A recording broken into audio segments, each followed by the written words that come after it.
Morning, everyone. Welcome to the Monday meeting of VOCC. We'll just get right into it. Health and Human Services. I see you're first on the list.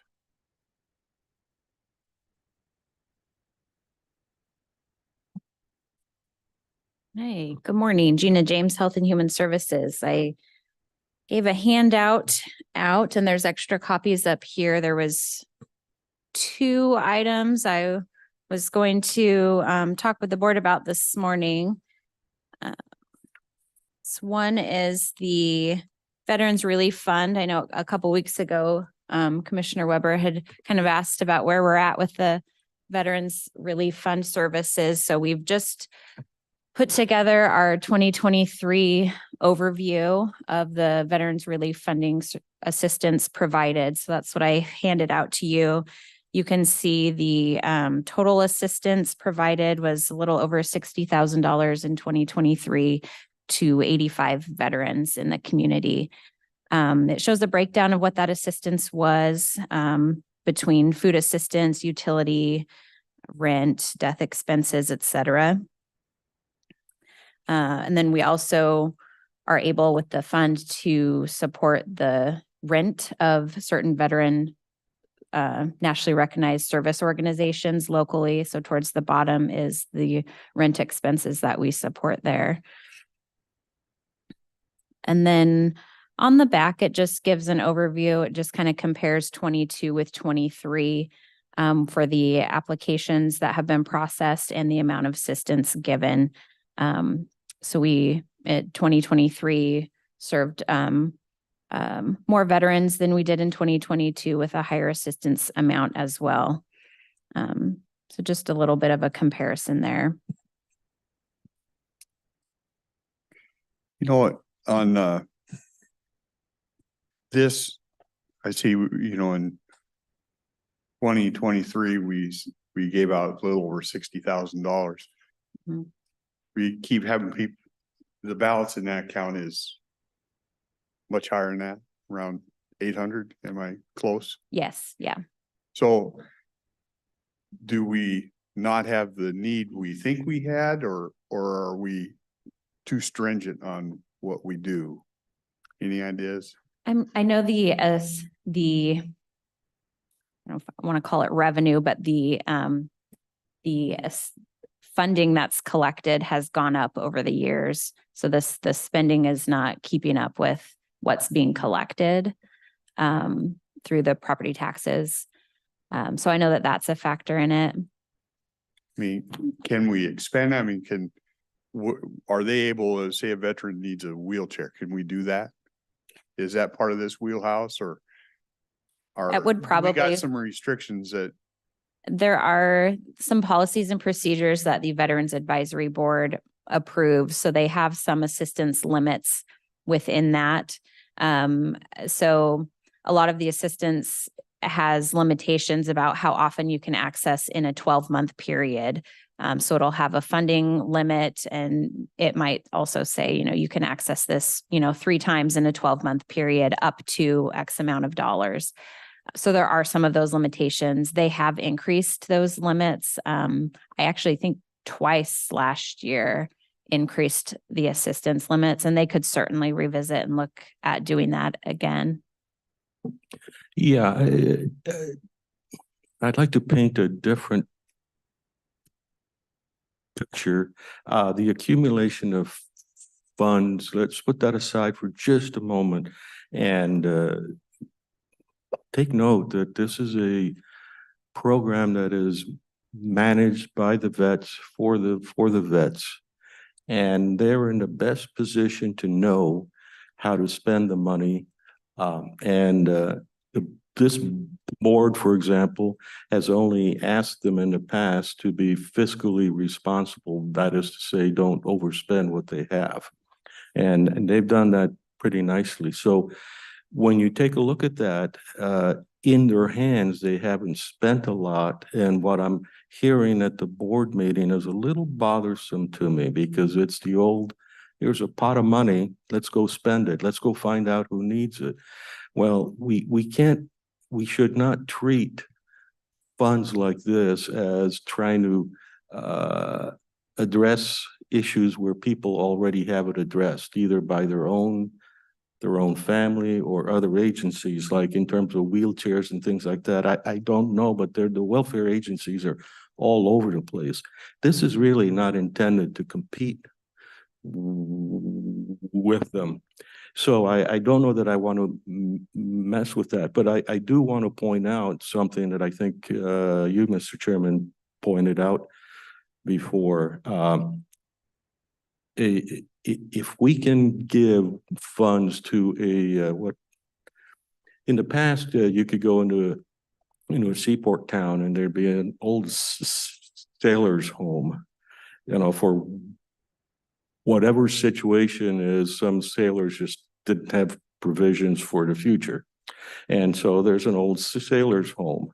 And that's the kind of thing where if we had enough funds collected over time, because we didn't squander them, and squandering is a soft squander, we could do something meaningful there. And that would also go coincidentally with the homeless housing problem.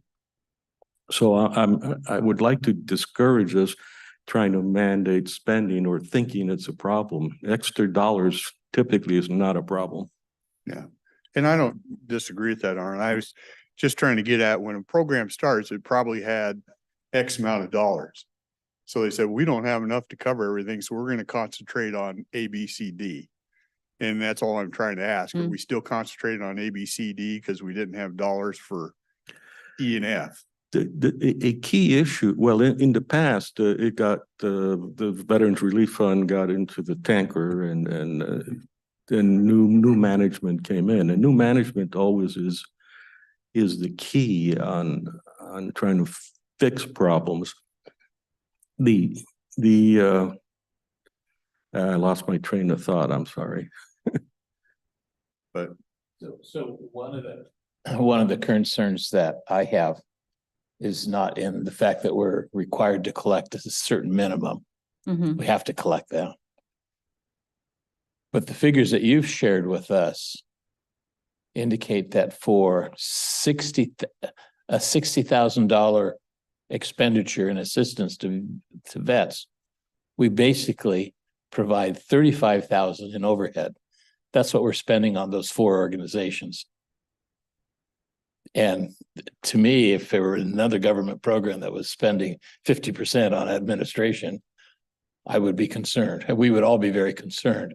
Well, and I think the 30 or 35,000 is a high number that was plugged in just for budget purposes using the county's like indirect rate. Mhm. When we look back over time, 2022 was about 12,000. But I'm looking at the money we spend for those organizations, the rent for those organizations, as being administrative costs Oh, for administering the program. oh, that's. And what that you're just, looking and at. that just seems a little bit high. Those So- organizations do a good job, and I'm not challenging that. My question is, are we really meeting the need that the fund was intended for? And it brings to mind that probably about 10 years ago, it seemed to me that there was a grant to rehabilitate an apartment complex in downtown Longview that was specifically designed to provide housing for low-income indigent veterans. Mhm. And I think that's gone away. I don't hear anything about it before. There was something about funding no longer being available. Do you know that the apartment complex I'm talking about? It's, I'm not sure. So- But I can't remember the name exactly. I think it was a reconversion of something called Stratford Apartments. Oh, that may be a Haswa project. Okay. yeah, Yeah, I'd have to check on that, but the rent that we're able to pay here that you see that 35,000 Mhm. number, that's actually a unique allowance in the RCW. So not all of these agencies process the applications for us. Any nationally recognized post locally could ask for assistance with their rent, whether they help us with the applications or not. That's sort of a special allowance in the RCW. So it's not necessarily directly connected to an agency's work with helping us process the applications.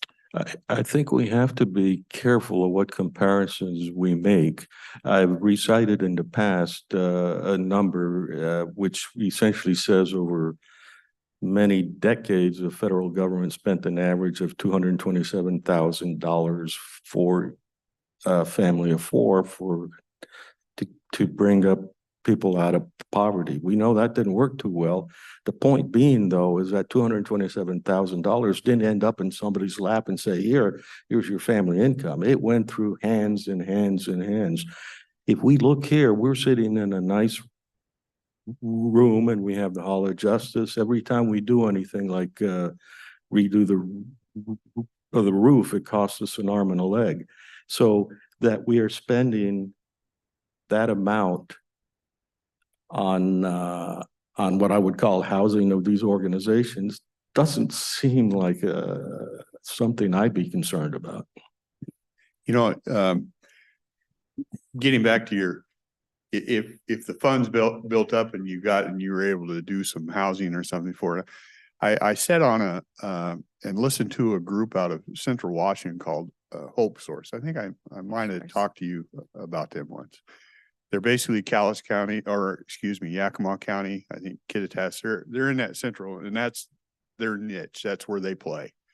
And what they do in the Reader's Digest version is they leverage county funds. It can be doc recording fees, maybe something like this, and made it with state and federal funds, and they build housing, self-sustainable housing. Once it's done, it takes care of itself. And they've done it for veterans. They've done it for others. I think they have like 971 units or somewhere in that neighborhood, if I think right. But they won't come out of their niche over here. But if there was something of that, I think that's what you're talking to. You could leverage some of these funds and get some housing, and that would be of real interest too. Yeah, the important thing you said was, among other things, is sustainable. Yeah, they said all their projects are sustainable. Yeah. I haven't gone over there and visited, but Yeah, I know faithful servants here operates kind of a transition thing, and it's self-maintaining. It's really important. I'll harp on it again. Really important to let the vets decide on a lot of things. They really know. I come back from the era where the Vietnam era, and there were all kinds of games played by all kinds of people. Many of those games were not honorable. These vets, they know what's honorable. So if there's a vet, just by the fact that they were conscripted or something like that, shouldn't give them automatic entitlement. That's why we have the vets doing the vet interviewing. Isn't that right? And the other programs are for the other people. And if we're going to make a distinction about a special group of people, the vets, then I want that to be a clear distinction. Yeah. And we continue to talk with the advisory board about the fund balance and what they may see as an avenue forward. You know, we will continue to talk about looking at those assistance limitations and whether there's adjustments they would like to make there, and exploring some other options. We've talked about looking at a way to allow agencies to submit for special type projects serving veterans. So we continue to have those discussions with the advisory board. I think that's one of the reasons they bumped their meeting schedule up for 2024 from quarterly to every other month for 2024, so that we can keep the conversation going about what to do here. So at $60,000 a year, the reserve, the unspent funds is going to continue to accumulate. And we're not talking about $10,000 or $15,000 a year. It's a pretty substantial amount, isn't it? Right. So right now it's right around 800,000, like you mentioned, right? And the money is invested along with all the other county funds. Mhm. And with the interest rate sub, we're using that money to fund the general fund. All of this funding, so, and like the investment, the interest earned stays with the Veterans Relief Funding. So we've not talked about other options to do that. We actually internally, we had talked about, we had conversations in the budget process about the admin with Veterans Relief Fund, and the board approved using general funds to cover the admin costs. We could also consider using that investment funds as well if there was interest in doing that, But you're not spending that much time. There are not that many people you're helping, so. it's not a lot of our costs, no. It's around 18 to 25,000 max. Yeah, it varies. 2022 was 12,000. The year before was just under 10, and so Yeah. it's, yeah. In the budget, it's much higher, but you never spend it. Yes. Yeah. Yeah. Yeah. So if there's any further questions on this or about the assistance, please let me know. Happy to talk more about that. We're in the process of rescheduling our advisory board meetings. We canceled with the ice last week, so we'll get that rescheduled. If possible, I would suggest we don't tamper too much with what's going on now, and pursue what the chairman said, just identifying these opportunities. Okay. That seem all right? Yeah, I think just the bit I heard over there, and I actually talked to terrible with names, but Oswald about that Yeah. concept too. Jennifer. Yeah. Because it just seemed like, and you've known me long enough, when they said self-sustaining, that really got my interest. Yeah. Build it and it takes care of itself. But anyway. Yeah. Okay. Yeah. So we can expect probably to hit $1 million in that reserve fund by the Probably. end of this year. Yeah. So that's not an insignificant amount to Mm-hmm. rehabilitate an apartment for. Yeah. It depends, Affordable hang housing. on, and the loss of purchasing power. I mean, the only thing that gets me about trying to be economical about things is if you don't spend it today, you can't spend as much tomorrow because it shrank on you. Well, they were just in one project alone, they were able to start with 500,000 from document fees from a county, and then they leveraged some state and federal, and they built this complex. So they're telling me it can be done with funds that you're seeing in this program. Sure. Yeah. I'll look more into that. I know I'd glanced at it when you mentioned it before, but I'll take a deeper dive and learn more about it. It pays for me to repeat the faithful servants. They had a model wherein all they needed was a startup cost of the first month's rent, last month's rent, and a very tiny float. So for like when people were asking for $300,000 per birth or something like that, he was saying, give me 15,000 and I can handle half a dozen people. Because once they're in, it's all self-sustaining. They have chores. Everybody has some different sources of income. Right. It worked. Yeah. Yeah. Okay. I'm looking for you to, in case I'm speaking improperly. No. Okay, thank you. No. I had just one other item I wanted to touch base with the board on this morning for this meeting. We have, as regarding document recording fees, we have on our website what's called an emergency fund application process. And this is for agencies can submit, it's posted year round. Agencies can submit an application for projects that address homelessness during an emergency. Historically, we've seen requests come in for severe weather shelter, and we have received a request for severe weather shelter. The request is from St. Stephen's Church, St. Stephen's Church for the severe weather shelter, the same one that opened last week during the weather. The request is for $9,000. It would support shelter, some staffing costs, the shelter coordinator costs, and operational costs, supplies and things like that for the shelter. So they anticipate opening more this winter. It is cost reimbursement like the rest of our items, so they would have to expend the cost and then submit to us reimbursement. But we received the request, so I wanted to bring it to the board and see if there's a desire to support the request. So Antonin Scalia has a quote, something like, the transformation of charity to government entitlement has produced donors without love and recipients without gratitude. I think we want to be very careful here. I feel I've been not quite sure how to say this, but as long as we shelter people, there's no need at all for them to plan. And that's the unintended consequence that just plays completely on our human nature. That's probably one of the underpinnings of why I think some of us do not want to pay ongoing costs. We'll help build something, but then it's up to the people to maintain it. And in the case of the church, $9,000.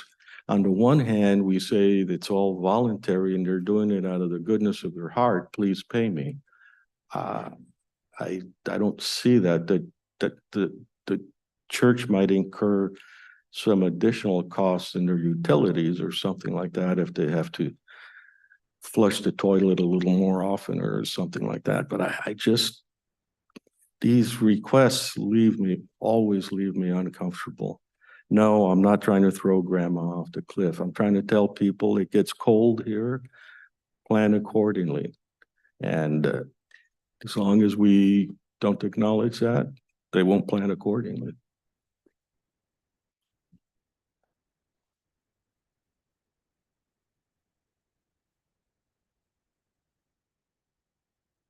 That's always a tough one.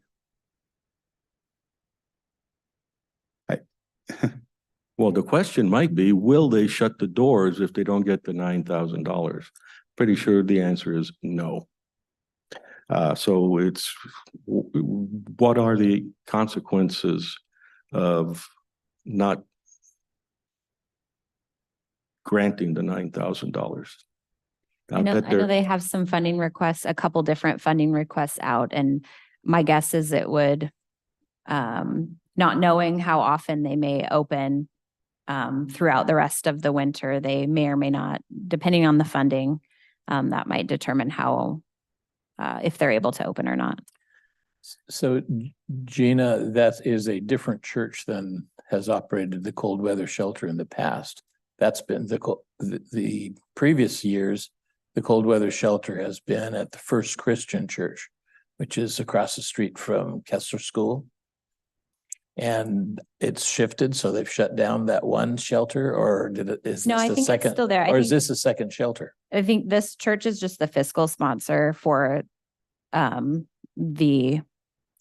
don't know if it's KLMA altogether, but St. Stephen's is the fiscal sponsor, but I believe it's still at that church down there by Kessler. Okay, so it's sponsored by the Ministerial Association. Yeah. Okay. Yeah, I think the current one, they can't be open when school's in progress. So I think they have some limits, so they can't always be there. And so I think some of these others, at least that's when the calls came in over the weekend and with Larry and them trying to find another thing, it was because this one would not be able to be open because they'd reached their limit by the school. They were able to provide the people to go someplace else, but not the location.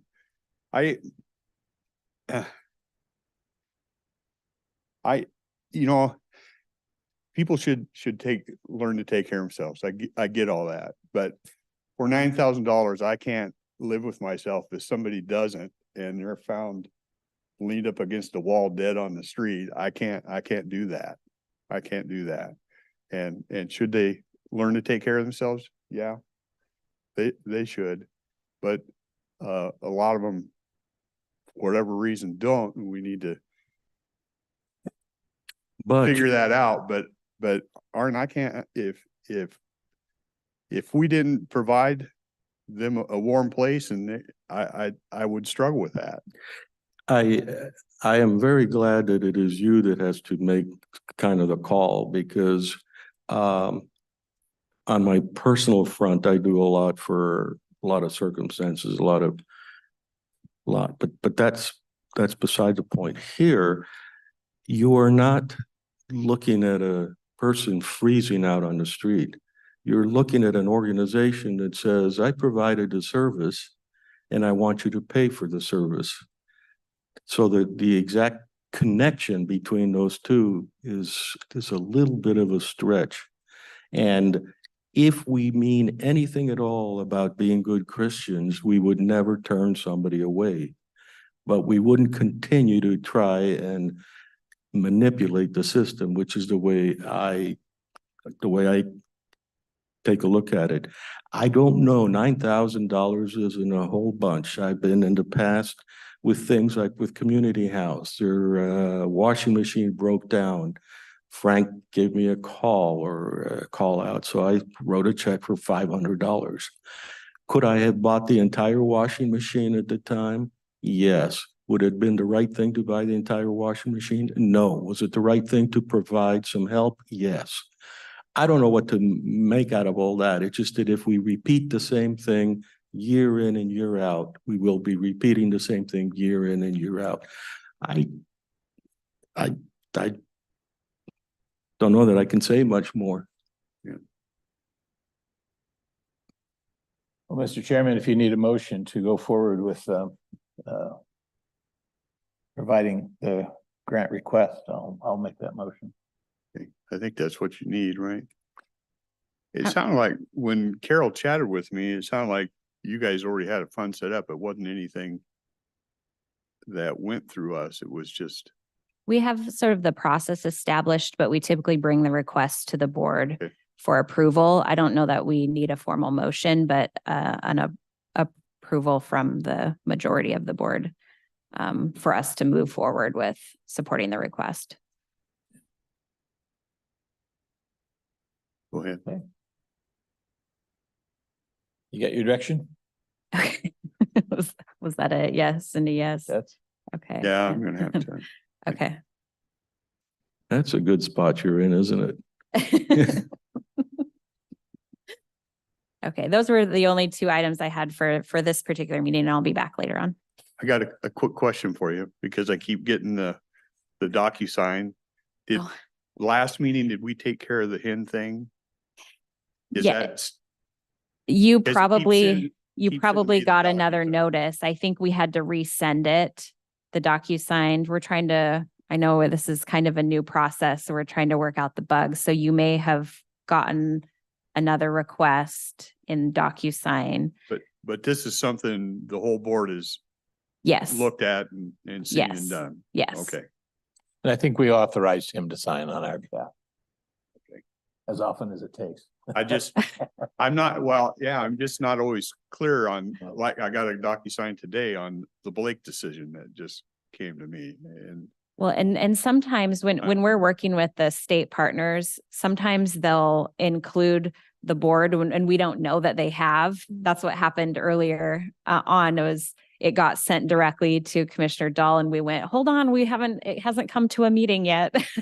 yeah, just trying to make sure everybody has a chance to see these things before. Yeah.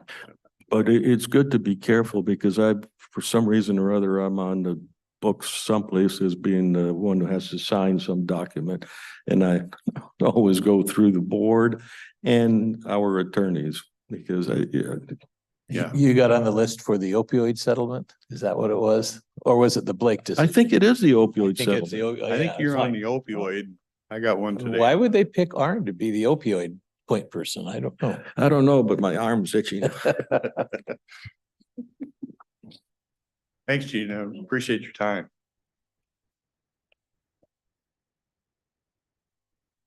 IT.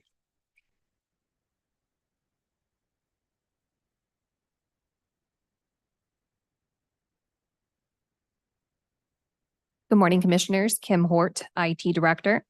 Over the past month, we've been wrapping up on some projects and gearing up some new project. At the Hall of Justice, we are underway on moving forward with the Hall of Justice Building Security Project. We received grant funding from the state, and then there was a 40% match that was approved in the Superior Court budget. And then Facilities is looking to invest some of their funds. We've reinstated the internal services team, which includes risk management, IT, and facilities and public services. You know, I can't remember what this project is. Can you do a little short reminder Sure. what security project means? Yes.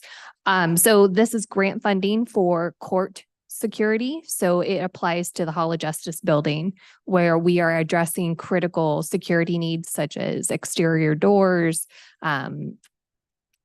lack of visibility in, secured hallways or unsecured hallways. So this is addressing door lock system and IP cameras. Thank you. There, this is a non sequitur. There's a Q&A that says they hear you, but they don't see you. So shall we announce that you're having computer problems still? Yeah. Yeah, okay. Doesn't seem to come in. Specific on this project, I think it's a good thing. In the past, we've done things without an overall picture of how that would fit in and how we would manage that. So I hope you look pretty carefully. Also, there's a tendency for software and hardware people to sell you something enough so that you have to buy again, and you have to buy their services, and you have to buy this and buy that. We're taking that into consideration. I know that we've had proprietary things bite us in the butt in the past where we're locked in. An example would be like our heating and cooling over at the Hall of Justice is proprietary. This one is not proprietary. We're looking at scalability and independent management where we can incorporate systems that we have, such as like our access cameras, rather than having to do an overhaul. It's a unanimous agreement that the main lack of infrastructure is our door lock system. So I'm heavily relying on Facilities to kind of steer that along with just kind of addressing those key points of risk within the Hall of Justice. So like, again, employee access and public access and stuff like that. So we do have to expend the grant funds by the end of June of this year. So again, trying to make sure that we spend wisely and invest again into what we need rather than, buying a system that we can't manage or sustain. The only complaint I have is that we're not investing, we're spending. Correct. Thank you. So we've done physical walkthroughs with departments over there, such as the sheriff's office and the courts, to get their input along with, again, risk and facilities. So we're doing the final walkthrough with a vendor, which is scheduled for Tuesday, and then finalizing the scope of work. So you get it all set up and then we're going to move offices around. The beauty of it's scalable. So the thing is that we can apply that infrastructure countywide. So that's kind of our strategy. Yeah, hopefully there's a management interface that it doesn't really, it can be fixed quickly. Speaking of management interface, you're still working on your list on features to put in our personal list from a spreadsheet or something like that. For the phone project? Is that for your phone? The phone contacts? Yeah. That one, to be honest, I didn't investigate, but I did not get a final answer. Okay. So thank you for the reminder. There's another thing to add on to that one then, which is I get phone calls from I get phone calls and I listen to them and I want to forward them to the Parks Department, say, but I don't know what the Parks Department phone number is. I got to look it up someplace. So I used to have on my desk a sheet of paper with a bunch of handwritten stuff. New phone system, I threw that away. I said, okay, we got this problem solved. I still have the problem.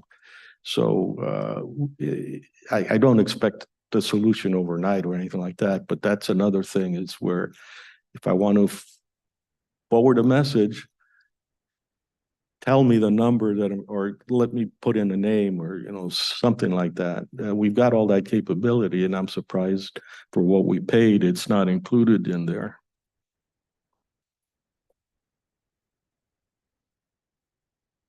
I send all my bad voice text to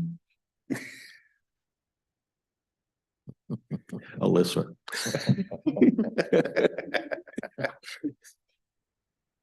So I've added that as a follow-up item to do the contact import. I know you brought that up, so I will circle back on that. I do want to highlight excellence in service from Jake Fleshman and Jordan Cole. They've been monumental in this project. So we are in like the final close-up of the project. We are under budget by $30,000 or so. And we are in the stages of actually unplugging our legacy system. So it's been a successful yet stressful project, but I'm very proud of the IT team and what they've accomplished. Any other questions on the phone system? We have successfully completed our audit. We passed, so I was very excited to get that off my to-do list. So the CJIS stands for Criminal Justice Information System. So this is our inmate roster, our connectivity, interstate connectivity of information. And so every 3 years, we have to go through an audit with our Washington State Patrol access team. And that includes the jail, juvenile, drug court. There's various elements the county has access to. So we just passed the final audit. So that was a nice stressor off my plate. we see other contracts from time to time. Spellman, is this part of it all? Yep. Yep. And that ties in with our municipalities also. Yes. So we're all copacetic? Oh, absolutely. Okay. Server room updates. Excuse me, I did have a question, Kim, on that audit. Is the 911 part of that to review, even though they're not part of the county anymore? I made sure that they're responsible for their own audit. So no, we don't have to. They kind of generate the initial records that. Right, but they still have to go through their own audit with this Okay. Washington State Patrol. Okay. We purchased through grant funds and then also just, budgeted for it, network hardware. So Lance Hollinsworth has a few new items that he's deploying. So I do appreciate, his expertise and then the county's understanding as we're making these changes. We typically do them during off hours, so there's less disruption. Hunter Reeves is one of our technicians, and he's been outstanding assisting Lance with all the plugging and chugging. So wanted to give a shout out to him as well. The administration building server room, that HVAC system has been replaced. So facilities coordinated that. We went out to bid and it's been successfully running. So our server room is a lot cooler. So good news on that. On the back of this agenda, there are some graphs in regards to cybersecurity. This is from our kind of training and phishing platform, also known as KnowBe4, which is a risk pool funded platform. We are a little high, quite a bit high, based off of our program maturity of 1 year. Every month we send out phishing campaigns to, email users, and we have had several individuals click on attachments or input data, open data. So we're just trying to educate our users by using that kind of phishing campaign to alert them that, think before you click kind of thing. along with giving them resources to report suspicious email, which is the second graph. We've implemented that for about a year, and that is a tool that's built into our Outlook that allows us to, if it's suspicious, you can click the button and it'll run through an analog process to determine if it's suspicious or not. How would you like me as a user to behave if I've got a lot of emails and I'm going through and I look at this one, I say, this looks like something bizarre. So I can delete it or I can mark it as a phish. Which one would you like me to do? It's better to mark it as a phishing campaign because you can flag it as spam email. And then that one will also put it into that algorithm to calculate for you that it's spam. Okay, so there's a check afterwards because it could be a legit email, but Sure. I'm just looking at it, so I move on. Right. Okay. In my role and with my name be down on the public website, I believe that there's, technology out there that can scrape that data off of the internet. And I am the lucky winner of getting a lot of promotional emails for IT products. And so a lot of those, I just look at the domain, which is the, after the @ symbol. I'm like, I know I'm not doing business with this company, and I mark it as spam. I'm curious, for something designated as spam, what part of the email do you use as a trigger? It's primarily, there's a flag that we have turned on that identifies an email as internal or external. So that's one of my key indicators, is knowing that it's not from within our organization, and then looking at the domain typically. But I'm tricky. I'll send the same email out of 3 different domains. Do you track it by domain? Or do you actually take a look inside the email and say, seen this before? I have that preview pane. So in a way, my Outlook shows the content of the email so that I glance at it and can see that, especially if they call me Kimberly. My mom is the only one that calls me Kimberly, and that's when I'm in trouble. So when I start getting, hey, Kimberly emails, I'm like, I know that this isn't a regular email engagement. So it's just personal identification tools that I use, or mechanisms. So in summary, people should not be afraid to mark it as spam or fish alert. Nothing bad will happen if you mismark it. Right. And we can always go into our Know Before platform in IT and move things back into certain categories. So if we find that there was something that was marked incorrectly, we can rectify that from So an generally, administrative. your preference would be, if in doubt, mark it. Click it. Okay. Fish it, not click it. Let me clarify that. What's easy for you to say? You understood, Mr. Yeah. Chairman. And then we're just trying to encourage, think before you open the USB drive. So we've done some email trainings and stuff like that, informing users. The other thing that we're incorporating is our new hire orientation. We do kind of a technology overview on good behaviors for cybersecurity. Coming down the pipeline, especially on the policy side, we have a use of technology policy that is being reviewed by several county users, along with the county legal team, along with user account policy. Both of these were policies that were needed in order to pass our audit for CGIS. And so Washington State Patrol accepted the draft version, but I would like to get them finalized and actually on the books as a county policy. So I'm in the review stage with various people on our county team. So you expect that to come back to us for when? I have them drafted. I'm just waiting for legal's feedback. Kelly is also volunteered to look it over. So I'm just kind of getting user input before I do a workshop with you guys. Is this a project we can expect by the end of the year? Oh, yeah. By the end of the fiscal year? I would next say month? within a month or at most 2. I mean, it's drafted. It's just kind of tweaking it too. Okay.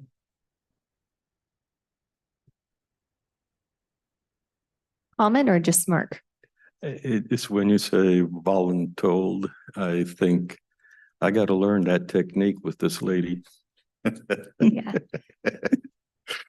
Usually it goes the other way. Yes. She said that I can send her stuff and I was like, opportunity. So I appreciate her time.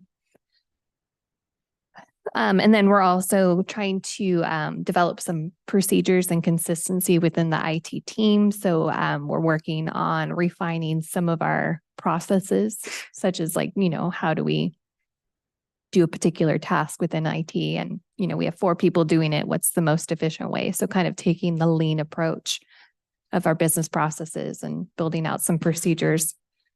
So that's kind of our focus for this year, is to clean up policies and procedures. And then the last item actually falls into our next hour meeting for contracts. So I don't have anything else.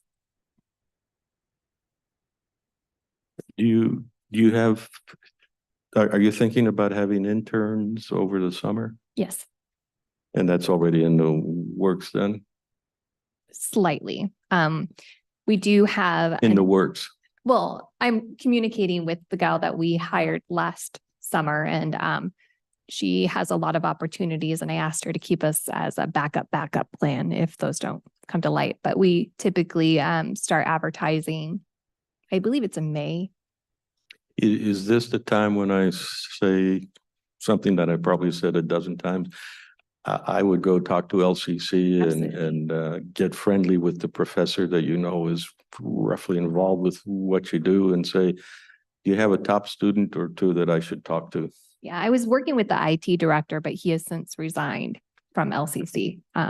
So I'm thinking you talk to the academic staff too. I can do that.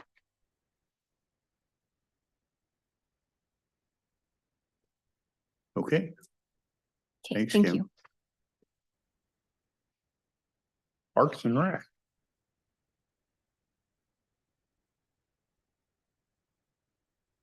Is that spelled with or without the W?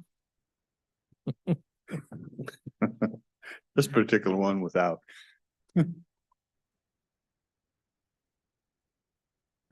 morning, Alyssa Dunn, Parks Operations Specialist. I don't think she heard you. I beg your pardon? I don't think she heard you. She was probably fortunate. Okay. Uh-oh.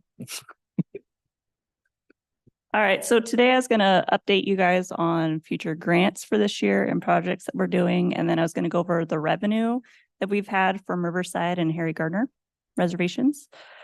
So I'll give you an update on this last grant that I applied for. We did not get it. We didn't even have a chance. Basically, it was 60% points that are calculated based off of social vulnerability and low income, which we don't rank very high on, apparently. So yeah, other than that, if those points weren't included, we would have got it. And the grant was for resurfacing the basketball and tennis court. They're cracked really bad. People don't even use them anymore. We have potholes because when they built it in the 70s, they didn't take the stumps out of the ground before they put everything on top. So all of that has rotted and it makes holes. So we go through and we patch them as they pop up. This is separate from the old tennis courts that have been repurposed. So that is the tennis court. It's okay. It's the tennis court. Okay. Yeah. So the tennis court and the basketball court are right next to each other. Okay. So since And then, we're talking about Riverside right now. yeah. So trying to pivot and find other opportunities. Right now I'm trying to work with a pickleball club. We're going to come up with some options, see if anybody wants to do some donations, fundraisers, things like that. This grant was very unique because most grants, they don't cover fixing things that you already have. It's always new stuff. So we will not be able to find another grant for a project like this. So that's our update for this last one. Grants for this year, we have the WCF through RCO, and that's going to be the legacy play area for Riverside. That application is due on May 1st, so I'll be back with a final plan for that one. The hope was we were going to build an all-inclusive playground and then a pump track next to it, and some like little small covered areas and trails that lead to everything. Another one is the RCO Nova Trail Grant. This one doesn't require a match, so that's kind of a good opportunity for us, but it's more of finding a partner. Basically, we could turn one of our current properties into an off-road vehicle park, or we could partner with an existing trail and build a trailhead with a bathroom parking area. So think like Growler's Gulch. Possibility to partner with them and see if we can build an actual trailhead for them, which we've talked in the past about it, but that kind of died off. I'm going to try and bring that back this year and see if they're still interested. Do you have questions? You might want to get in contact with our assessor. I know that she and her husband are active in a Castle Rock area off-road club. What kind of off-road club? What was her name? Okay. Okay. I'll reach out to them.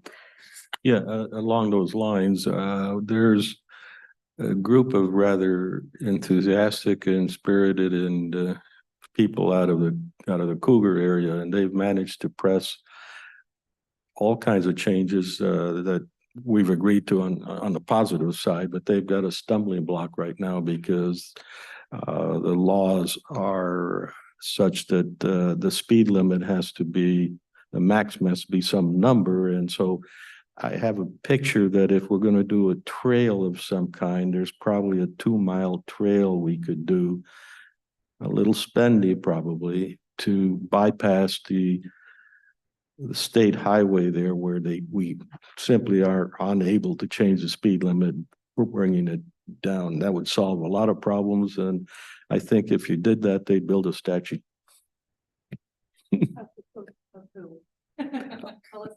Well, I was going to say that, but then I don't want to be pandering because I know she prefers the outcome than the statue. That's definitely Okay. I think they came and they met with us a couple of years ago about changing the speed limit. So I reached out to them. And that's all we have for grants for this year. This is a big year for RCO. They open them up every 2 years. So this is the time to apply. Projects that are not grant funded is the Cowlitz River Park bathroom will go in before May 31st is our target date. It's already been purchased. We're waiting for them to build it and bring it out. And then we're going to start working on a Hog Island Park development plan. We'll kind of see what we can do there and look for grant opportunities. And then I'll be back next month to go over the final comp plan. The park board has decided we're just going to move forward after not getting a response from some of the local park boards that we normally go to for their input. And then we're also going to start working on Harry Gardner campground improvements, which will be extra water spigots and some covered areas and hopefully some covered tent site shelters. Most of our sites are in full sun. It's really hard to camp during the summer in those kinds of conditions. So we're going to build a couple and see if that improves our camping. So that's all I have for projects. So for revenue, back in 2017, we started online reservations for Harry Gardner and for Riverside. Before that, it was all first come, first serve, and it got really chaotic, especially at Riverside's covered area, the pavilion. We'd have fights on the weekends because somebody would get there and it was already taken. So our revenue has increased by 326% since our first year. We've seen a 65% increase from 2020 to 2023. Just to kind of give you an example, it keeps growing. And this is for Harry Gardner Park. And then total revenue that we've received from Harry Gardner reservations from 2017 to this last year is $180,000. Just to give you an idea of how busy it is, this last summer, we only had 2 RV sites that were open for 1 weekend. All the other weekends were booked. The only problem that we're seeing right now is our tent sites don't fill up, which is what I was talking about. So our project that we're doing, hopefully that'll increase. So for Riverside reservations, our total revenue since 2017 is $27,000, which doesn't seem like a lot, but for 1 day at the pavilion, it's $50. For picnic sites, it's $25. So the hope is that basically covers the garbage and some of our time. And we've had a 32% increase in reservations from 2018 to this last year. So everybody loves the reservation system. It makes it easier for people to plan. The only complaint that we've got is they would like more covered areas at Riverside because we only have one and it's booked. The nice thing about your reservation system that it has a dollar attached to it. So in the absence of a price, you don't know what's important to people. And when you see this, now you know what's important to Yeah. people. This is a nice segue into a fee for use that I think is really gives us a lot more positive feedback about how to use things. And clearly your fees are not abusive. And because it's a park, it can be shared over a lot of people. So everything points well. Is that something you might consider for tennis or basketball? Reserving, Yeah, maybe after we fix them up, nobody would pay Yeah. to play there right now. For our softball fields, that would be a great idea. After they get fixed up. Just as another update, in the past, we always partnered with Kelso Youth Baseball for the last 20 some years. We ended that contract and now we're with Devil's Fast Pitch. They are doing fantastic work out there. The fields look amazing compared to what they used to look like. And they're hoping to bring in more people into the park for tournaments and things like that. So as those fields improve, I think it'd be a good idea on the weekends when they're not using them to reserve them, especially for company parties. Couple comments and questions. One, Commissioner Mortensen brought up maybe a trail tie up in the Cougar area. The decade I spent on Nova, that seems like it would be unless things have really changed there. I spent the decade of the 90s, so it's been a while. You know, typically those are a partnership between who the landowner is. I don't know who owns that, whether it's WashDOT or DNR or whoever does, and a club. And because a lot of those grants require a match and they can use labor, at least back in the day, they can use labor to do that match. So that may be, if not for you to pursue, it certainly be an avenue for that club up there that wants it to pursue, because I know some of those are available. At least they were in the 90s because I funded a lot of them or helped fund a lot of those. The other thing on Riverside, you know, as that area grows, what kind of pressures are we seeing? More and more pressures? Yeah, it's busier than it's ever been, especially during the summertime. The only park in Lexington? Yeah. Pretty much. Besides schools. Yeah, and there's more kids than there's ever been. And that's why there's such a big push for this legacy project at Riverside for a bigger playground and a pump track. The whole idea with the pump track is it will engage our teenagers. Yeah. There's a lot of teenagers out there and a lot of them are very bored. They don't know how to recreate. Yeah, it's sad that they've pretty much lost the use of the courts. Mhm. You got potholes. They did 100% maintenance grant. We have any luck with that? That was the one that I went for and we did not get it. And that's the one that, Because you didn't have the 60% of it was on the other. yeah, because we are not socially vulnerable at Riverside Park, apparently. Yeah. Hopefully we can find some way to solve that out there, because we've seen the apartments go in, the schools out there. There's more plans. If we're the only park, there's going to be more pressures there. And the other thought I had is when you're talking about unused campsites, I know yurts get real popular. You ever thought, Well, our original plan when we built that was to include yurts. However, we didn't have enough funding to build them because they're very expensive and the upkeep is very expensive. Another idea was to do cabins instead of yurts because yurts don't last as long and their upkeep cost is a lot more.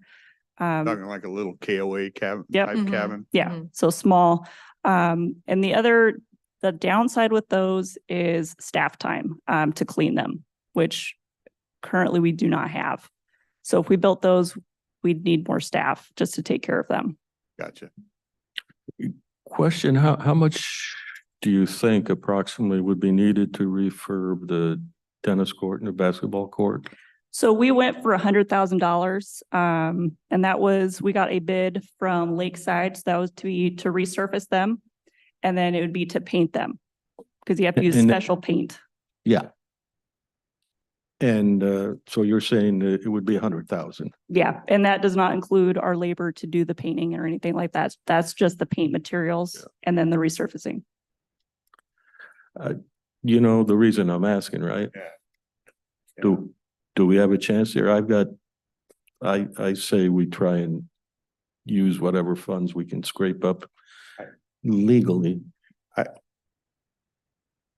I wouldn't oppose that at all. I just think that Lexington just keeps growing and I mean, when I drive by it at any point in time in the weekend, it's filled with soccer and it's just Yeah. all kinds of activity going on there. And Yeah. And I for think me, we should be able to provide that. I mean, if we can. and for me, it fits the pattern of we spent the money to build it and we just let it go. That's shame on us. Yeah, exactly.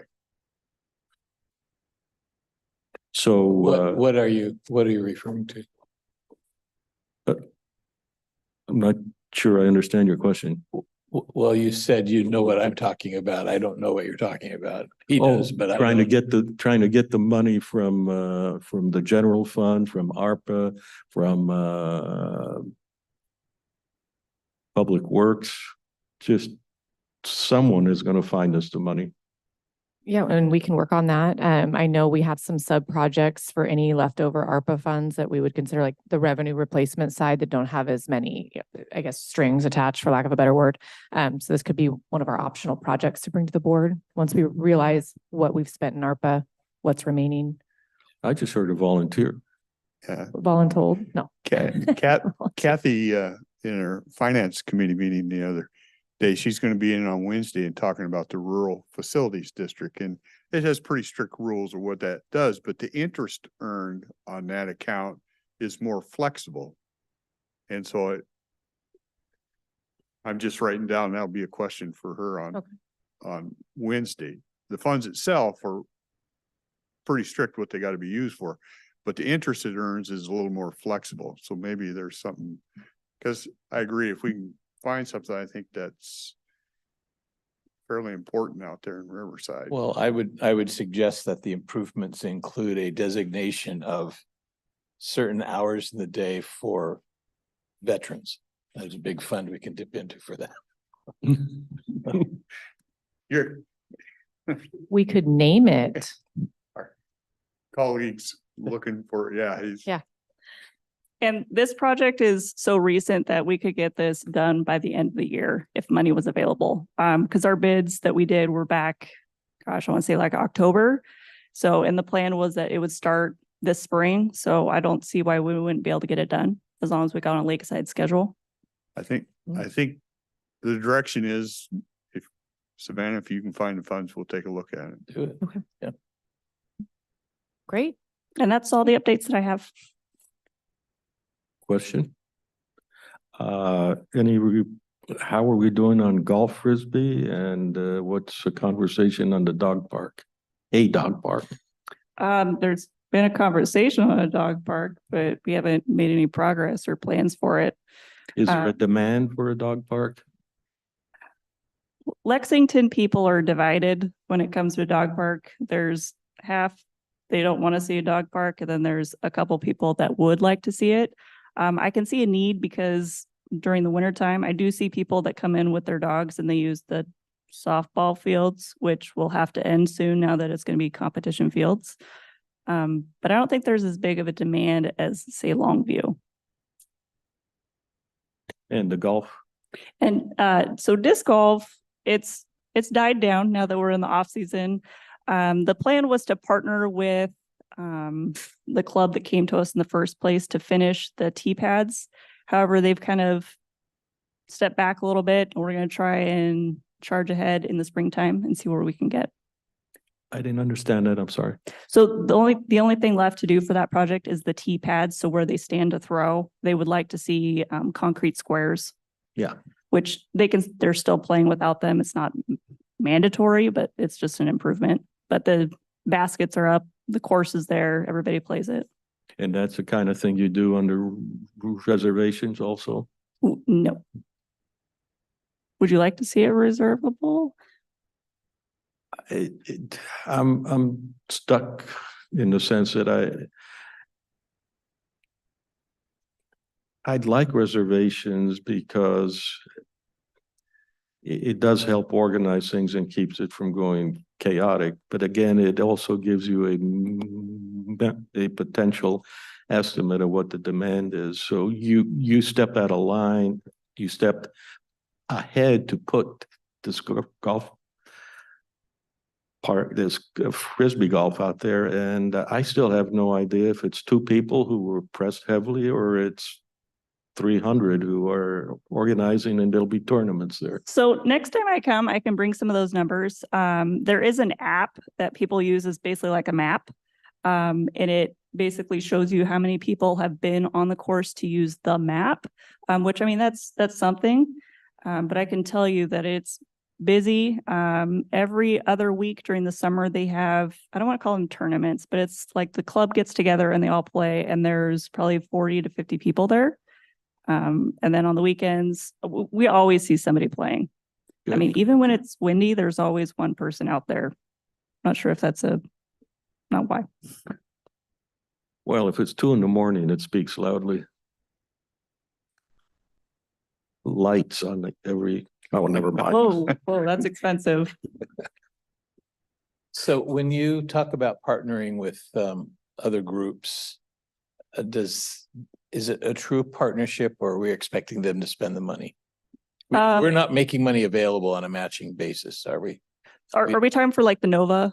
Well, when you were talking about reaching out and setting up with clubs, like you said, the Frisbee Golf Club isn't able to finish what they said they want. With the Frisbee Golf, when that all originally started, they were going to do all of the, I don't know, the manpower, I guess, to actually put everything in. That it didn't work out that way. But they do want to be involved, maybe coming out and helping with concrete. We'll see where that goes. You never really know when you partner with somebody who's going to do what.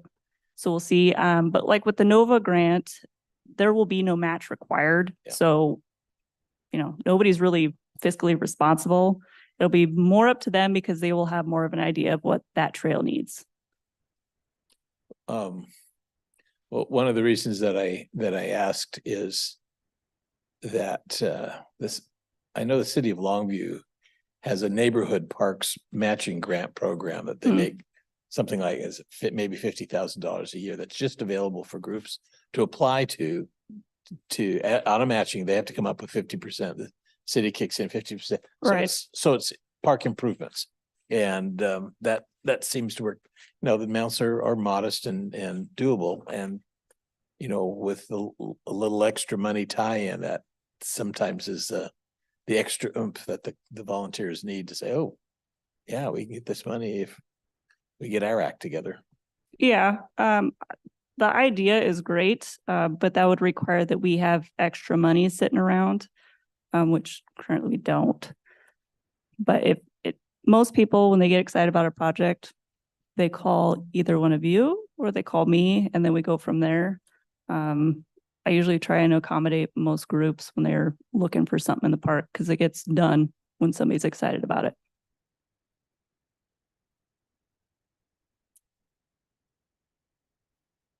One last question from me on this, and this goes back a ways, and you were in the process of amending or looking at your park plan. The call I got because we didn't allow licensed UTVs to come in the park. Have we looked at that? So I took that to the park board and they voted on it. They decided not to change our code, and they would like to keep them out of the park because it is too hard for us to enforce those people that think they have free range as soon as they roll in with 4 wheels. We had an issue where we kind of stopped enforcing it just to see what would happen for a couple weeks. We had a kid that almost got hit. We have teenagers, I don't want to say teenagers, but younger people that are licensed to drive them, but it's not safe in a park setting that is very busy, especially during the summer when almost all parking spots are taken. And then you throw a UTV into that, it's a little chaotic. That would be more appropriate for Cook's Ferry, wouldn't it? Yes. Any of the other parks would be a great idea. Well, I see them run all over in different cities and I'm not sure what the issue is. You got people not obeying traffic laws, that's one thing, but just the unit they come in on. I think if it must be, I'm assuming that if they were to drive in and find a parking spot, a legitimate parking spot, everything would be fine. The picture you're painting sort of is they start driving all over the place because they can.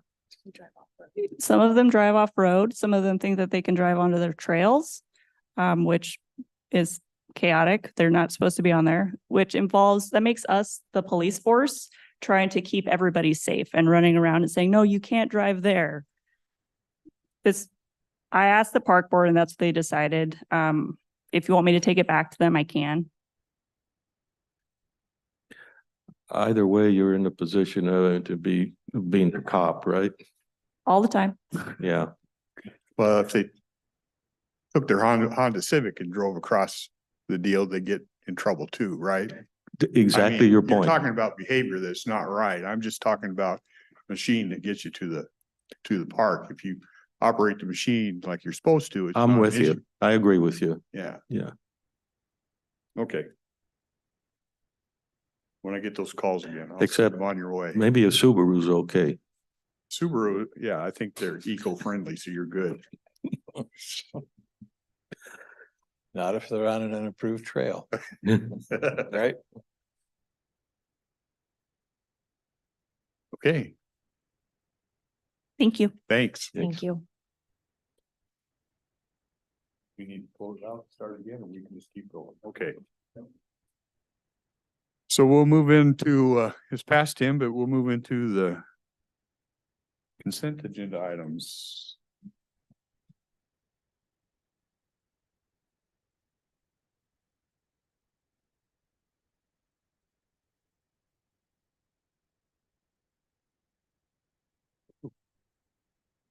Anything on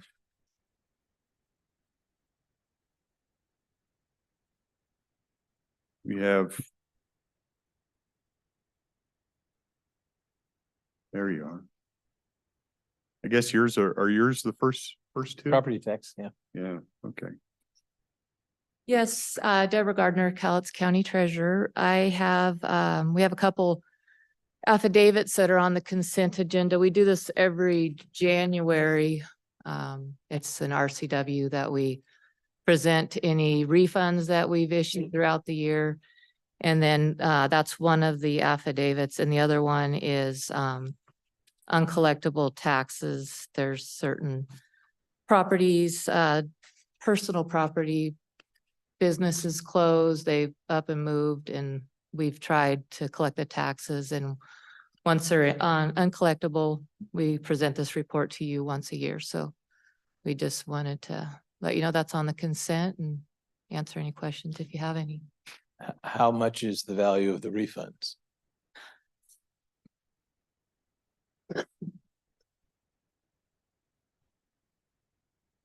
The refunds is $791,500. And that is not just current expense, that's all taxing Goes- levies. That's the Goes, total. goes back 5 years or whatever it is. No, just well, these are the refunds we issued in 23. Okay. So they're either a senior was applied for an exemption and got the exemption. The exemption can go back 3 years, they get a refund. So it could be multiple years depending on the type of refunds. There's destroyed property, different reasons. People will apply for exemption or for petitions for refund. And then there's any adjustments to the roll, if there's someone received their tax statement and they had an error and they brought it forward to the assessor, or whatever, and we corrected it. That could create a refund as well. And sometime there are some high value property owners who've challenged the assessment and then they're taken off the rolls for a period of time, or you're not talking about that. No, these are actually refunds that we've issued. Anyone in particular jumps out as a large? No, not in Okay. 23. Okay.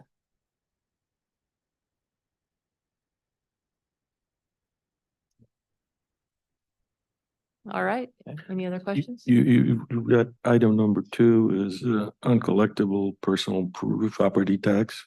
Correct. What's the number there? What's the number? Yeah, the dollar amount. The grand total of the write-off is $49,500. And can you give me an example of what might be personal property we'd let go? Yeah, I'll let Randy speak for that. She handles these personal properties. Okay, thank you.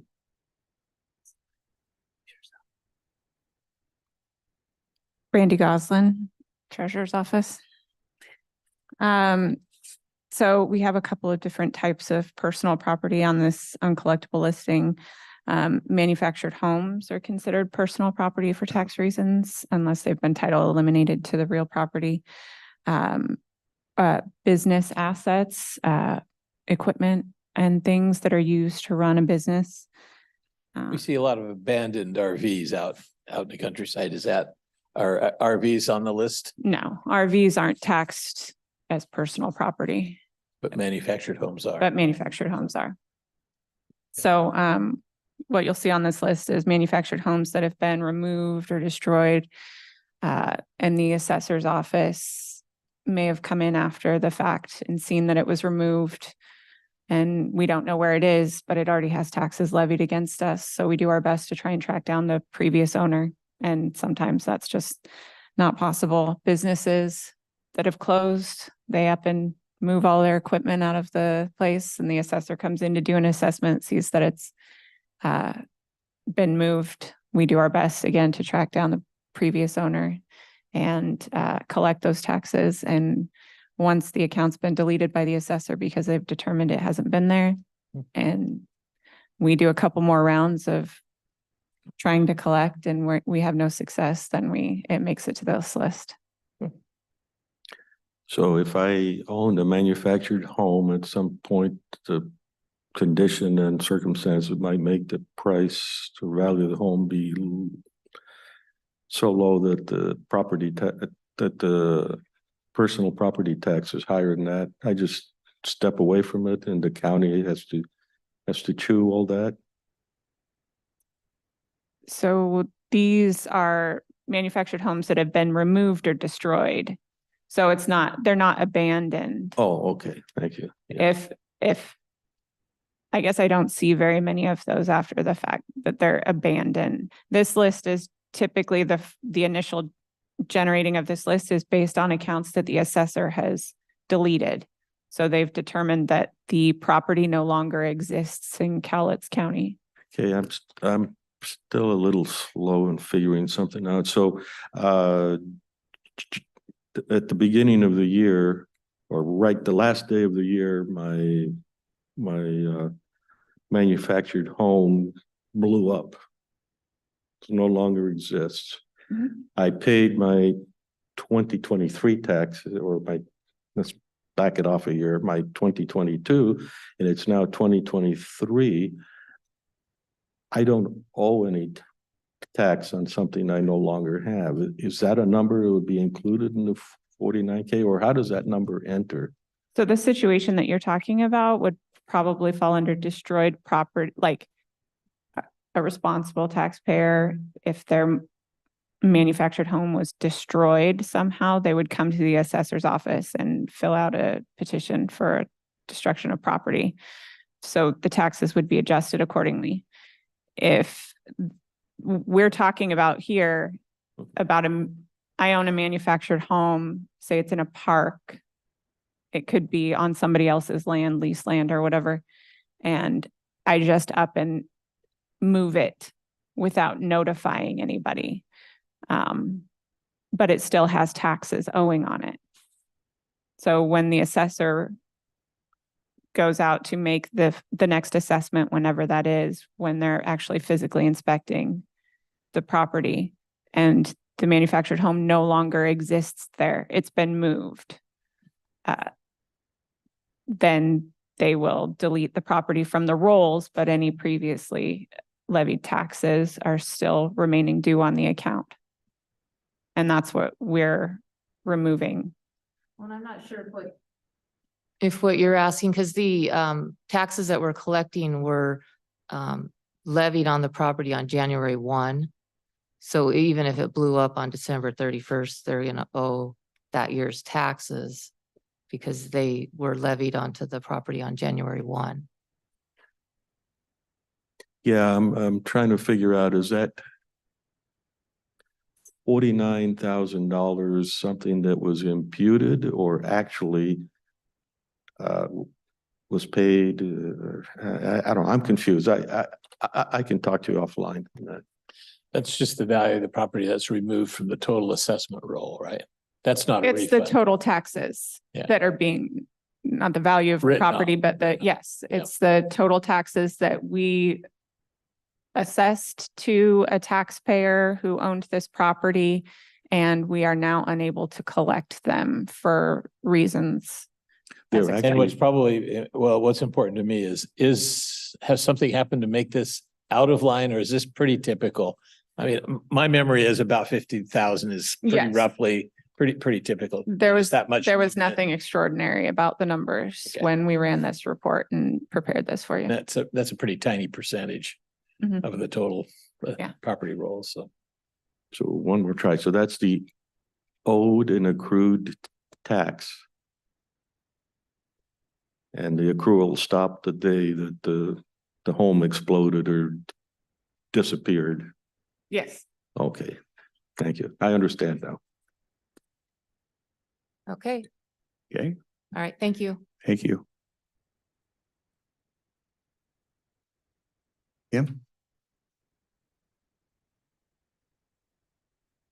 I think this was yours, the Astound.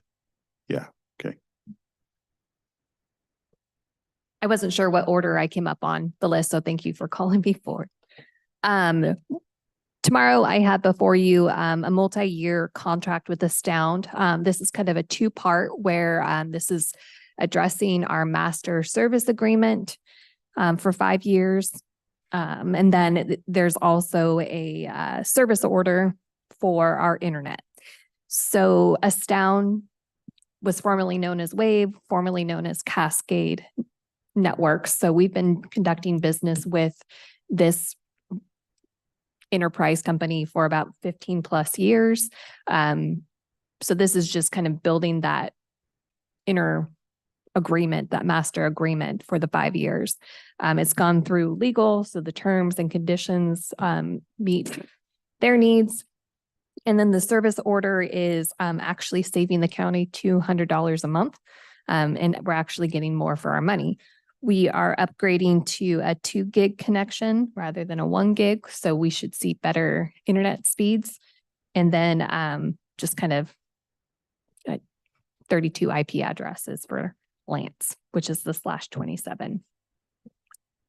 The 2 gig is the pipe out of our intranet. It's in and out. So like what we go out outside of our buildings. So we have our Right, inside our buildings, we're not bound by the 2 gigs. correct. I think we're trying to go up to 10, no, up to 2 gig. I don't know if, Okay, I know Lance is increasing it. I want to say we're going from 1 to 2 gig as well. And then with the new core Cowlitz switch that we got grant funding for, he's installing at the hall, and I believe that's like 100. so just to be sure I understand, which might be difficult, if I'm in my office and I send out 2 gigabytes of information to some entity outside of the intranet. That would be 2 gigs out would be the maximum I could do. Simultaneously, do I get 2 gigs back? Or the way you mentioned it, it sounded like it was the aggregate of in and out. I would have to defer Okay. to Lance about how all of the network connectivity would be, especially with the new core being installed over at the Hall of Justice. It's going to be, This is the kind of thing where as long as you don't get complaints, everything's fine. the summary is you're going to see an improvement, Yeah. and we're going to save $200 a month by locking in at this rate.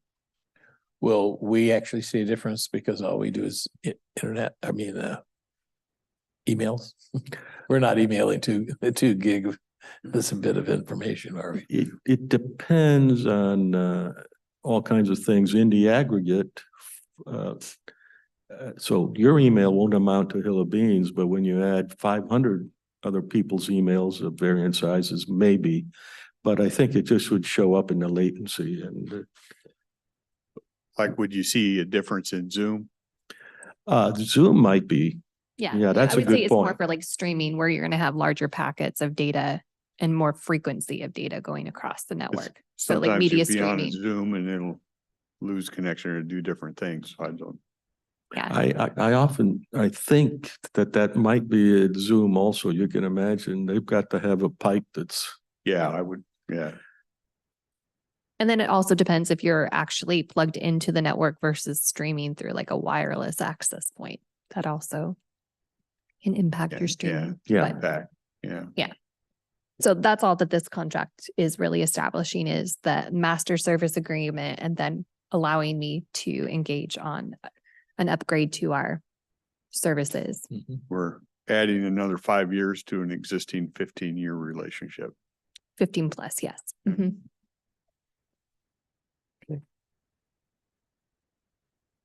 Okay, good. Thank you.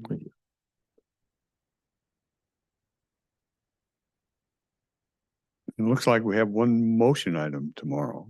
You're the lucky one, huh?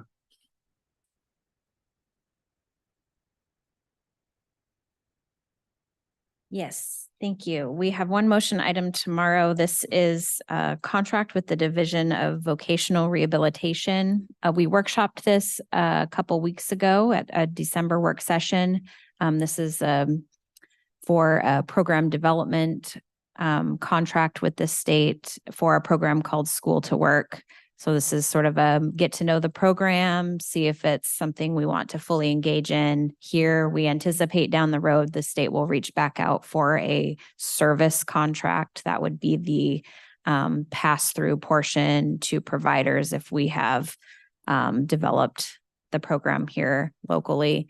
As a reminder, it was the state started reaching out about this program due to some legislation that passed that kind of directs the state to get this School to Work available in various communities across the state. So happy to answer further questions. So we currently have an organization called LifeWorks that operates a business to employ developmentally disabled adults as part of a transition or work to school to work transition, I think, young adults. Is this a program that will add to that funding stream, or is this a totally new You're talking about training program? Farm Dog Yeah. Bakery? Right. Yeah, so they do help train some adults, and even they partner with the STEPS program, which is actually right next door. They're right next door to each other.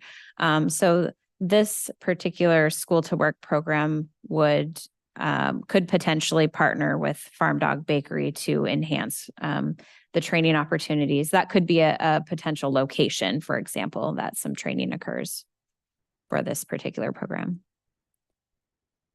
I don't know if I can express adequately the question I have. I actually have 2 questions, but I'll forget the second one as I talk about the first. That's why I took a note.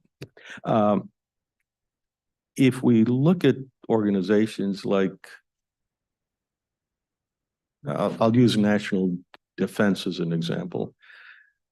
We have an Air Force in an army, because there's quite a difference between flying a plane and driving a tank. And that impacts everything. There's the logistics, the strategies, the tactics, everything. And as we take a look at other programs, I've seen there's a tendency to start out with a concept and then dividing it and dividing it. And with each division, you incur its own overhead, its own administrative stuff and so forth. It's difficult for me to understand totally how this, all of a sudden, what we used to do for years and years and years is now divided out into 20 and 21-year-old. And that just seems bizarre to me. And so maybe tomorrow you can help explain to the public what the rationale is behind it, the impetus, what special problems is this partitioning solve? Part of my concern is that we'll always find, and we try and codify all kinds of special cases, and we end up ignoring the overall purpose of the program, which in this case is to help people. Only 20 and 21-year-old, you see what I mean? Sure. It's kind of bizarre to me. Yeah, along those same lines, it's been on my mind all weekend, because I'm trying to figure out what we're solving. Do we have, I mean, we've been working these the STEP and different programs for people for a long time. So do we have a list of people that have come in and wanted something, but we haven't been able to provide? I'm not sure anybody's been turned away. And so I get real nervous when I'm already going to start a new state program, and I'm going, I almost would prefer, if we see the need, if we have people coming we can't help, we figure out how to make that work with something we already have than starting a whole new thing. Yeah. So keep in mind that developmentally disabled youngsters by state law are allowed public education until they turn 21. And so we're not talking about kids who finished school at all by any means, stretch of the imagination. So these 20 and 21-year-olds or 20-year-olds are going to school, but then they're facing this end of that experience. And I'm only guessing this is an attempt to try to make sure that gap is taken care of. Right. How many are sitting in that gap? If we have one, have we heard from people that say, well, I'm trying to help it, I got nothing that will help me anymore? I don't know that we have those calls. And how about the 18-year-old or the 19-year-old? Yeah. So some of the programs that we currently have, the steps, and yes, I know they do serve a portion of students in a similar way. I know that they're able to serve students who are more able to function independently. This particular program would broaden that to create that opportunity for those students who aren't able to function as independently, who may need supports to do the same types of things due to their disability. So that's one of the differences with this program, is that it could serve the student regardless of what their level of support is. We know that in looking at some of the data for the transition age students, that there's a really small percent that are engaged in adult employment program when they transition out of high school. And so part of what this is trying to address is those students that aren't engaged in employment on their way out of high school for whatever reason, whether they just didn't choose to engage or they had higher support needs and weren't a fit for the programs that we do have. And this contract too this is the program development contract. So this is to really look at, a deeper dive into what we have, how it would work together, what gaps are there, and to see if it would be a good fit for us locally. And then down the road, we anticipate that direct service contract that we can consider to actually do the program. So you don't think we can make that assessment ourselves? I really struggle with starting a new program, especially from the state, because once you open those doors, they never close and they just grow and grow and grow. So it worries me. I want these Mhm. kids to have opportunities if they want opportunities, but I don't know anybody that we're turning away. I don't know that we can't fix locally if there is a lot of that support is really on the employer, right? I mean, they have to be able to accept, hey, we'll do this and we'll allow the support that we need. That's what our adult employment, our regular adult employment services help cover is the cost for that support. So the employer might provide some level of support, but there's a staff that provides more direct job coaching on site while the individual is working if needed, so that they can keep their job for their employment.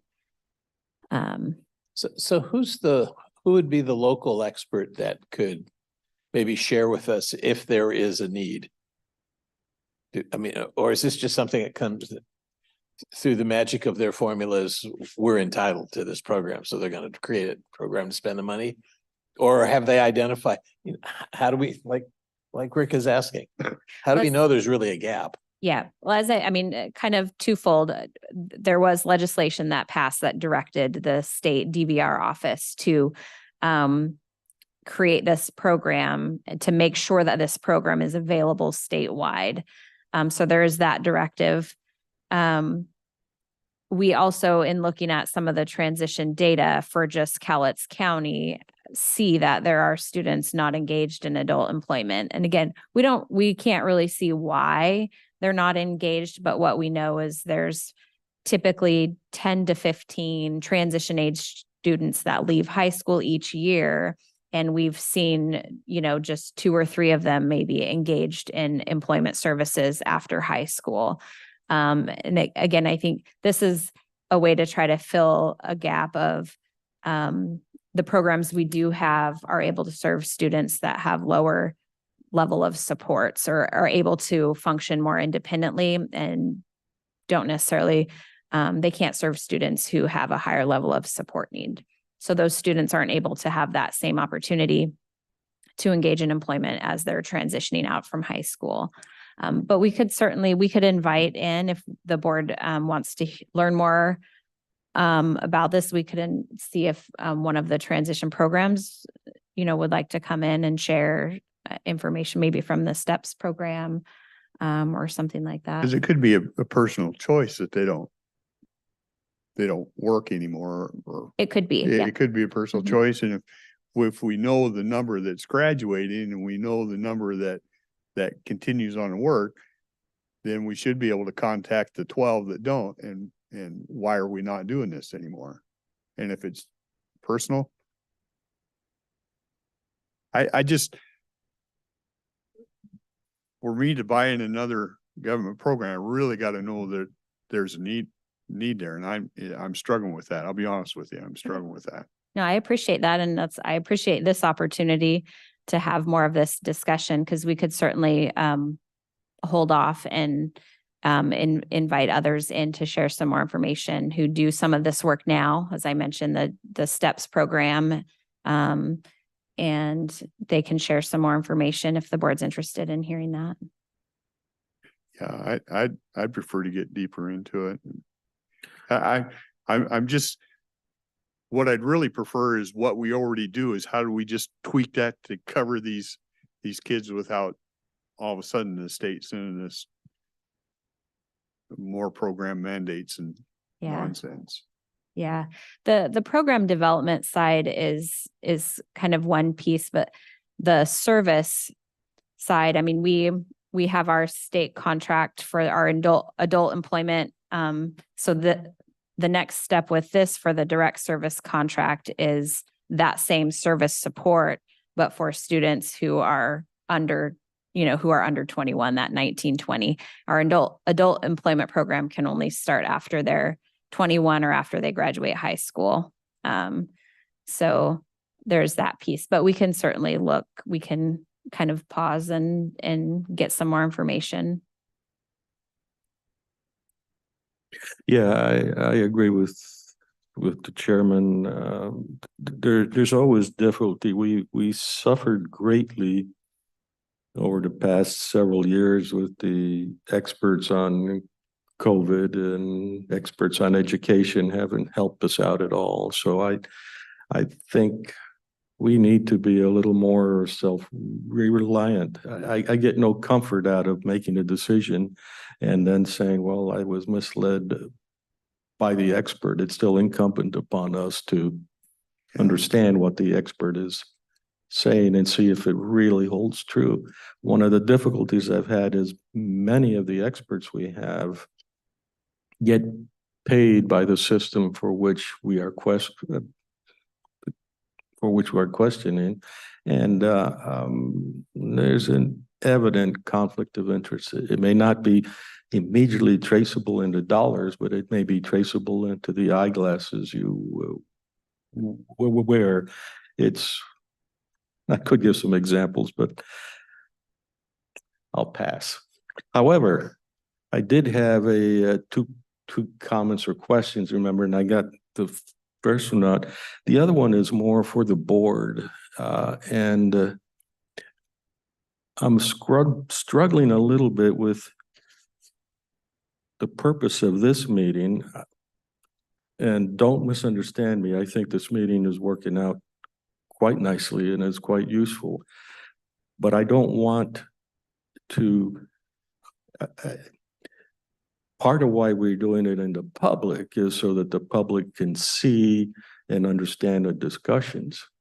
If we're going to go Tuesday now, let's say we had discussed this and it all worked out that we were all gung-ho for everything. We'd come in on Tuesday in the morning, get the meeting going, and we say, how do you vote on one? Check, check, check. Oh, okay, all done. And that would not satisfy, I think, our need to be transparent about how things were done. So I'd like a comment on. Yeah. Well,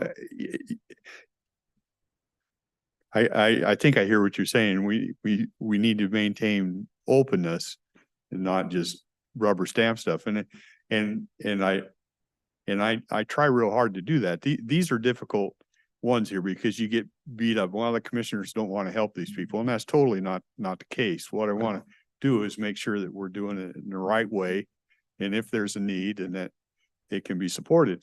Now, if tomorrow we get a ton of people in here that tell me stories of my kid couldn't do anything more after this, then I'm open enough to try and look at how we provide that opportunity. I don't think the opportunity always needs to come from the state. I think, but I really try hard not to close my mind on this stuff. So yeah, so that for me, that's not the question. For me is tomorrow when we present something that we discussed here, I wouldn't want the staff just not to repeat. With this discussion, we've highlighted areas of information or concern. I would want them to be comfortably presented again on Tuesday. And in this case, this is excellent because it might save you some effort depending on how you wish to approach. So overall, it'll save us a lot of time in the public view while using up a little more of our time here. But these are good discussions that really need to take place. I see what you're saying. Yeah, I think it actually is beneficial to the departments because they're hearing what maybe concerns I have. Now, Gina, she's probably going to go back and she'll come back with some things to address what she's heard today. Yeah, We're not under a deadline particularly to get this passed. No, I mean, I see it's supposedly started last summer. well, they keep resending it with updated dates, but no, if we want to, like I said, if we want to hold off and get some more information, happy to do that. And I think just echoing the comment, it's not what Olympia is telling us we need. What are the local folks that evidence on, where the gap is that this is trying to fit? Sure. Sure. I still think it's great for discussion tomorrow because I'd really like to hear if there's public comment and Okay. what anybody Okay. has to say. So we'll plan to keep it on, and what may end up happening is it may end up getting tabled. Is what I'm hearing. Maybe. Okay. Possible. Okay. Okay. That sounds good.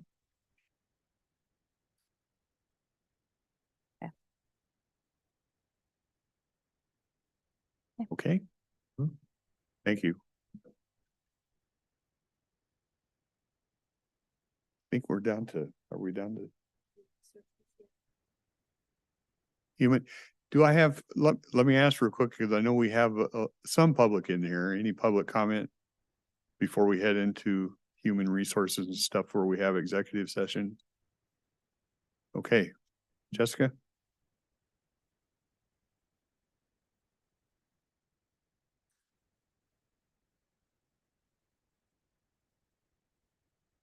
Good morning, Commissioners. Jessica Warren, Human Resources. I have a few requests to fill this morning. The first item comes from Facilities. They're requesting to fill a project coordinator position with a employee retiring. So This is Don's replacement. you have any questions or concerns? Just replacing, I'm good. I don't think Is we this need to going to be, do maintenance, do we? No. is this one of those situations that, I'm hearing about a lot of potholes right now. is this a situation where it'll be filled by somebody within the department, so we'll be coming back for a new hire, or is it? For that. Yeah, I think it goes out to union advertisement first. If there's no candidates, then it gets released to the public. So there might be some interest there. So if we can request domino effect for this one, then it potentially could get filled by another staff member. But you're not requesting more funds to expand staff, just to replace existing staff. Correct.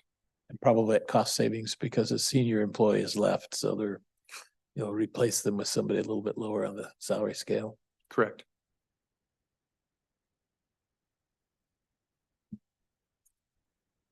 I'm fine.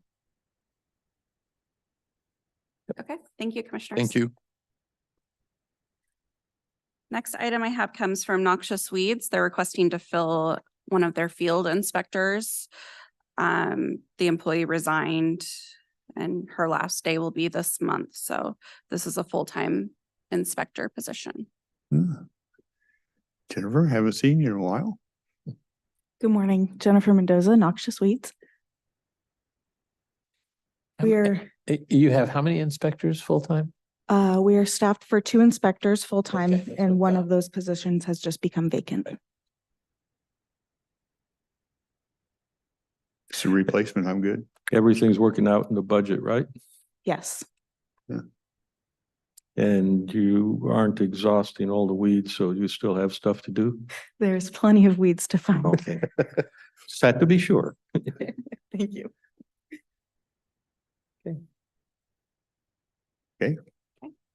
Thank you. Thank you. And then next request comes from the Health Department. They have 2 vacancies. The first vacancy is their environmental health lead. The employee put in his notice. He is moving up to Thurston County for a job. And then the second one is an environmental health specialist. And she is going to Wahkiakum. So you've lost your environmental health manager Correct. and then these 2 other positions out of that. That's correct. Our environmental health manager, as you may recall, took a position with Thurston County, and Yeah. one of our Here lead goes. That's positions why somebody else is took a going first. position with Thurston County Okay. as well. So we're having some turnover. Are we not keeping adequate problems here? They have to go to Thurston to find them?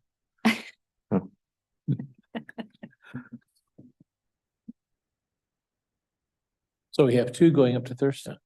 Correct. Yes. One to And one Wahkiakum. to Wahkiakum. Yeah. Yes. So it's actually 3 people? Well, we Right. have the 1 vacancy. Season's been gone for a Right. while, right? And 2 more. And one's going west and one's going north. One's going, yeah, Thurston and Wahkiakum. So she recruited him? Or is it him? Right, Jesse Smith, you may know Jesse. Oh, well, darn. Yeah, he's been with the county for 19 years, so it's quite a good loss there. I mean, they both are, but yeah. My only question to you is do you feel like you want your manager decision made and then have some input in these two positions before or? That would be ideal. We are looking at applications for the manager position. We hope to have maybe interviews soon for that. So that would be ideal. And we could certainly do that. We could open them up and then try to move forward kind of with the manager and then help to fill the others. So with these two vacancies, the approval pile is getting deeper because you can't get to them yet. You have so many requests and so many employees, and you have fewer employees. You're not going to get to the requests quite as quickly, right? It's primarily, these positions primarily do the restaurant, food safety type work. So restaurant inspections, temporary permits, those types of things. So we are definitely looking at workload and what that looks like for the next few months as we work through this. Wow. Mhm. And so timing wise, it's best to get started gathering the applications to fill the vacancies. If you hire a manager, most likely they'll have the final say on the selection. Yeah, it would be great if we could hire the manager position and they can help finish that process. If we have applications, they can help with the reviewing and hiring and interviewing and that type of thing.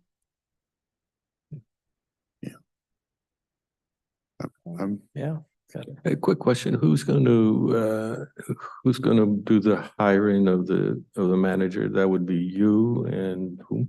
Carol and I, we might involve some other members of our leadership. Okay, thank you. Okay, Okay. I'm good with it. So Jessica, do you do exit interviews then to find out if there are other reasons than just more money? Yeah, I believe Casey has exit interviews scheduled with both of the individuals. Yeah. Good. Okay.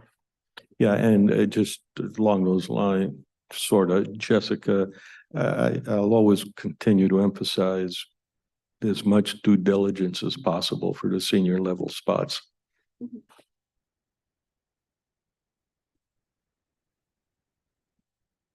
Okay, thank you. Perfect. Thank you. Thank you. And then the last request I have comes from risk management. Kathy was unable to attend this morning, but the risk manager has put in his resignation. So we're requesting to fill his position. We saw that coming. Yeah. We can't say yes fast enough. Yes. Yeah, I'd like to get that posted, and it's definitely a tough position to fill. So I'd like to get that posted as soon as possible. Yeah, that one's a needed position for sure, even with it. All that stuff. Agreed. Right. Those are my only requests to fill this morning. The only other item I have is an executive session under collective bargaining. Is that why the clerk of the county is here? It is. Thank you. Collective bargaining. And your favorite question, how long? I'm going to say 10 minutes. 10 minutes? Okay, we can adjourn to executive session for collective bargaining.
Thank you. I didn't tell you about that dinner last night. It was really good.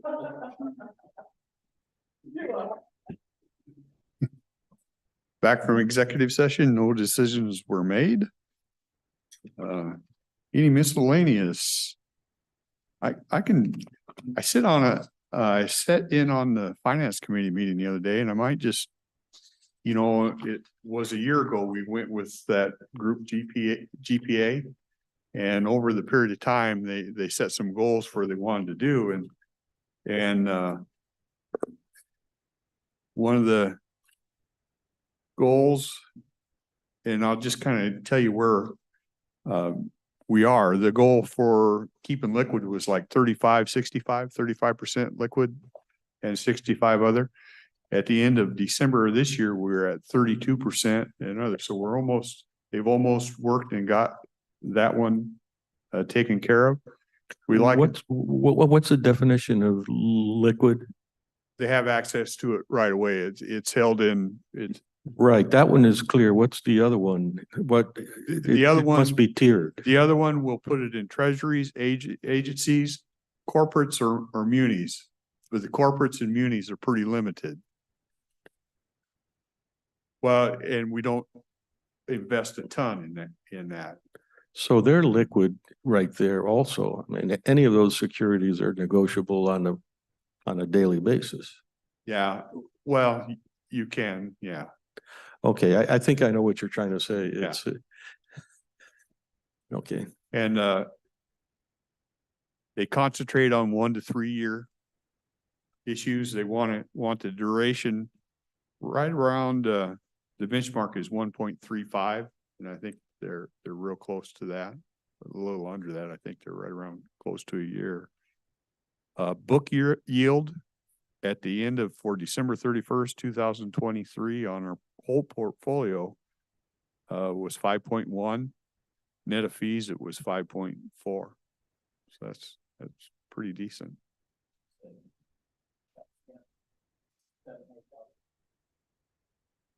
You mentioned that a while back. That was our share because we're investing for all those other governments. So I guess a nutshell on the report, what they had told us they were going to do and the things we were striving to do, it looks like we're making, they've done what they've said. In your experience, when I assume the credit union goes and does investments, the risk computations are how do you minimize the risk while maximizing the return? Well, we would put limits on some of the we buy some mortgage backs and stuff, but there was always limits on some of that stuff you could do. And everything we did was laddered. We used a 5-year ladder, and it was all based on what we thought our liquidity needs were. So maturity dates would run through that. And but we would do some longer term stuff and some mortgage backs and some stuff, but it was very, very limited. Would you buy, I'll use the word insurance, I'm not sure what the right word. Would you buy insurance on any of the longer term stuff? I don't recall that we got too much into that. Yeah. I don't think it's a easy problem at all. Yeah. And then of course, every year, then we had another firm look over what we were doing. We were big. I don't know if every institution is the way. We were very big on auditing and make sure we didn't get out of whack. Yeah. 5% is, I think, pretty darn good. I think we ought to be pretty happy with that. And I think our whole, Deborah and her crew, and of course this organization seem to be working really well together. So that's good. And we lumbered along for years otherwise. Yeah. Anyway, I just wanted to bring that up because I sit in that committee meeting, and of course, when the interest rates were really low, it wasn't that big of a deal, but this is taking advantage of the market where we didn't before. I think the mechanism would be the same before. It just before we were only in the most secure of secure. So, It's whatever the state decided, yeah. oh, yeah, yeah. Yeah. No, that's kudos to our treasurer. Exactly. Okay. Any other miscellaneous? See none, we will adjourn. Thank you.